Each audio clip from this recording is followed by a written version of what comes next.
Francisco, we will be talking about Riyadh World Expo 2030. And before I will ask you a few questions, I want you to tell me about this project and how you got involved in it. Yeah, this was actually, there was a long process where they selected architects, a lot of architects from all over the world. I mean, the list was really big, really vast. This was by invitation, right?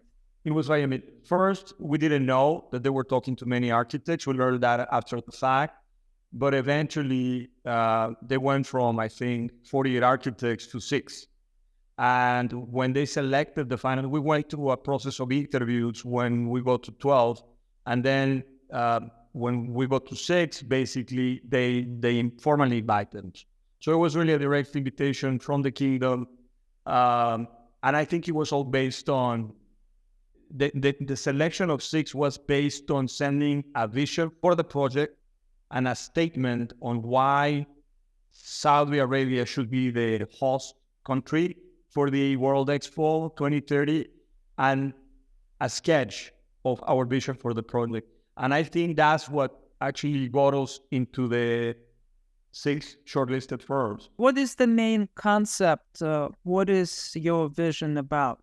Yeah, the main idea is that, in my opinion, and based on the research that we've done, historically, expos are somehow parking lots, right? You build a slab, right, to sort of make an analogy, right, of what is a big slab, and you place a lot of buildings, right? And the problem that I have with this is that when the expo is over 6 months later, you're left with a cemetery somehow, right? And then you need to start thinking of development concepts for that land. And in general, for example, what's happened in Shanghai, they kept some of the pavilions, but a lot of the land became expensive because of the location and really focused on commercial development. So my way of thinking, and I was thinking a lot about what the kingdom is doing, right? That they're showing a lot of concerns to climate, to culture, right? To how architecture really responds to a place and not to build glass towers in the desert, right? This is not the way the kingdom is acting. I said, we need a more responsible approach that is focused more on ecology and culture than architecture. So then what I did is, instead of building a slab, I excavated the land. And there were many reasons for it. So with the idea of building a natural environment, natural, right? Man-made, but somehow with the aim of staying natural, keeping the rock, keeping the sand, right? So the idea was, instead of building a slab and putting buildings, was let's build a legacy, meaning a park that hosts an expo for 6 months. So then at the end of the day, your legacy is more important than the expo, in the sense of the future of the place. And what are some of the main elements that you proposed? My idea was the design was really based on these 4 cardinal points that were truly oriented that way, right? North, east, west, and south. And there was a reason for them. They were pointing towards important projects of the kingdom. Some of them really further from Riyadh itself.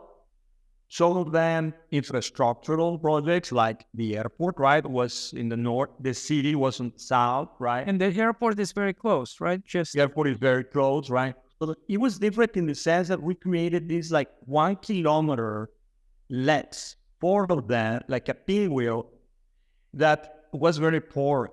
And we were bringing people from different, locations, from different regions, right, of Riyadh, into the expo with the same hierarchy, right, of experience, except that you're going to different pavilions, right? You come from the south, you see Brazil, right? You come from the east, you see Japan, whatever, right? And there was a certain relationship of pavilions and orientation, and that was kind of my logic on how to place pavilions to create these world regions, if you will. And without being too strict, because obviously diversity is important, but you know how regions have certain colors, right? The colors of culture and the color of society, you know, the color of language. And in a way, that was the idea, right? To make it colorful within the regions where they sit. That was one main idea. And then the second idea is that all these roads, if you will, instead of all roads go to Rome, all roads go to the kingdom in the sense, right? So the center of the pinwheel was the place where the thematic pavilions of the kingdom were located, the main Saudi pavilions and the royal pavilion. These were sort of the six key elements of the kingdom to present their culture, their current way of thinking, their technology, whatever, whatever that is. And in a way, what was beautiful about it is that the approach to these buildings was not ceremonial, which I think some expos tend to have this sort of the wild moment, right? The idea was that you're going to this park and then you discover these pavilions between nature, and then suddenly you enter this big space that is calm, and shaded, very important, where then this experience of welcome to Saudi, here we are in the kingdom, is very, very present, right? And is contained, if not really is very porous, but it's sort of demarcated, right, in the center of the space. I would say these were the main elements. And then the third important element now that I remember is that we use an element of what I call performative landscape. So because we left most of the land untouched, really, I mean, we were excavating, but we were not building slabs. The whole idea was how through landscape we can actually reduce heat island effect, generate even energy, cool down certain spaces, and create environments that after the expo hours, you could actually leave the expo and don't leave the expo. You can go up again, right, to these 4 quadrants that are created by the fingers of the pinwheel and experience horseback riding, flying a horse, sandboarding, camping in the middle of the night, going to a concert in an amphitheater. So the idea was to create really all this natural infrastructure around this place and not like, okay, I'm done, I'm going to my hotel.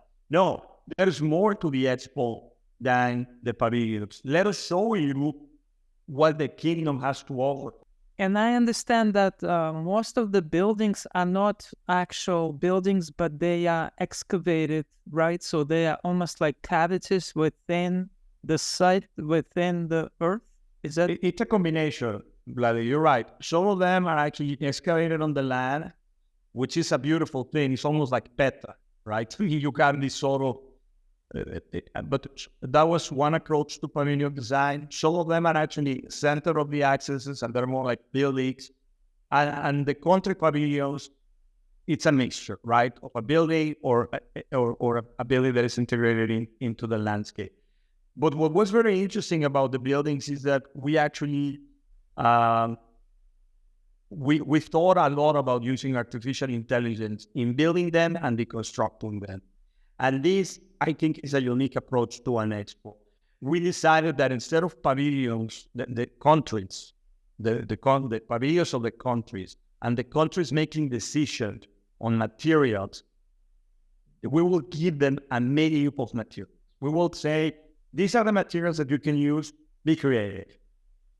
Because what I think in expos happens often is that there's a lot of waste.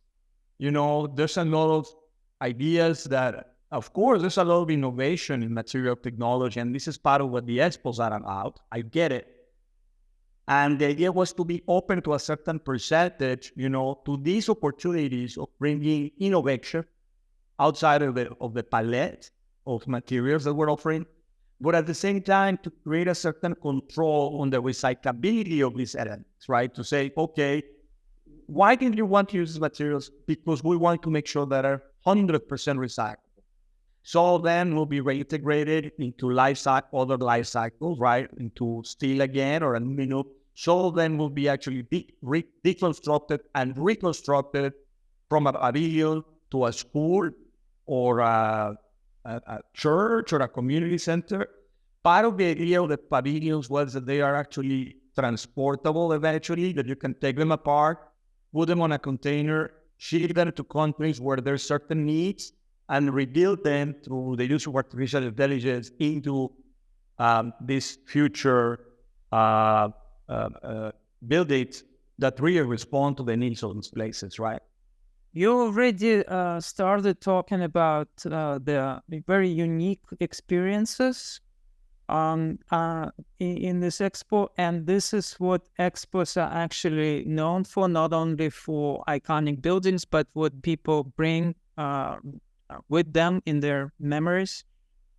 What other unique experiences do you envision? And I understand that this is a part of your vision, your scheme as an architect to design not only the physical appearance of this expo, but also to envision how it will be functioning and propose some interesting, unusual experiences. So what would you mention? My goal was really to create a seamless integration between land and pavilion. Is that it's very connected with my work in the sense that I believe in transparency. It's really a philosophy that guides my work, right? Democracy, openness, transparency, how we connect spaces, how we blur the boundaries between public and private space, absolutely important. And if you could say a few words about the site, how it was or how it is still,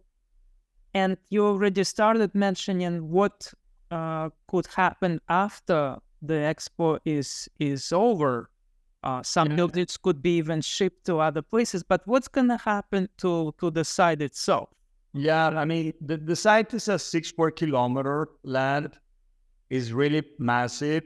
So the idea of this finger was also to create a framework, an initial framework that would go beyond the boundaries of the site and connect with the city, right? So basically, my vision was that these arms will become linear parks, that they emerge from being underground, almost elements.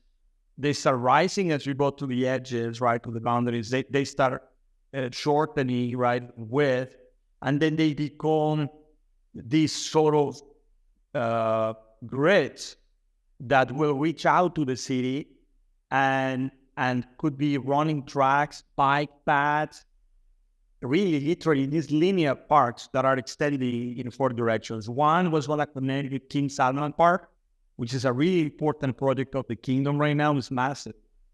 And the idea was to connect that park with our park, right? One was going to connect with the city, right? One was kind of aiming towards the airport because, there's always development around airports. So eventually, how my thinking was a lot that these canyons, right? This is what they are, these canyons, they become almost like wadis, which is very important in that culture. A wadi is a place that is slightly depressed, that there's more presence of underwater aquifers, and that's why nature in certain times of the year appears, right? Which is the concept of the oasis. So basically, I was envisioning these canyons to start becoming a little bit like these wadis, right? And it's true, because as we were excavating the land, we're getting closer to phreatic layers, to water. So we are provoking nature to appear. In a way, we were taking these wadis as elements, as the framework of future development around them. So in the immediacy of the expo, we were envisioning that the 4 quadrants created by the pinwheel could eventually become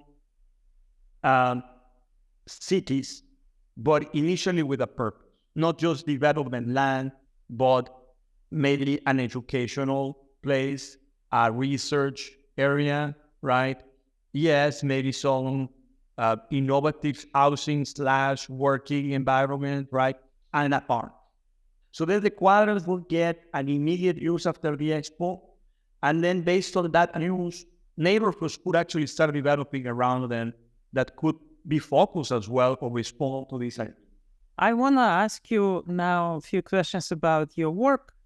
When you talk about your work, you use such words and phrases, and you already mentioned them earlier, as open, porous, democratic, honest, scientific, precise, transparent, flexibility and adaptability, elastic space, ephemeral space, and finally, you said, I want to build lighter. How else would you describe your work, and what kind of architecture do you try to achieve? And well, that's I think, Vlad, it's interesting that through all these words, at the end, all I'm trying to achieve is utmost simplicity.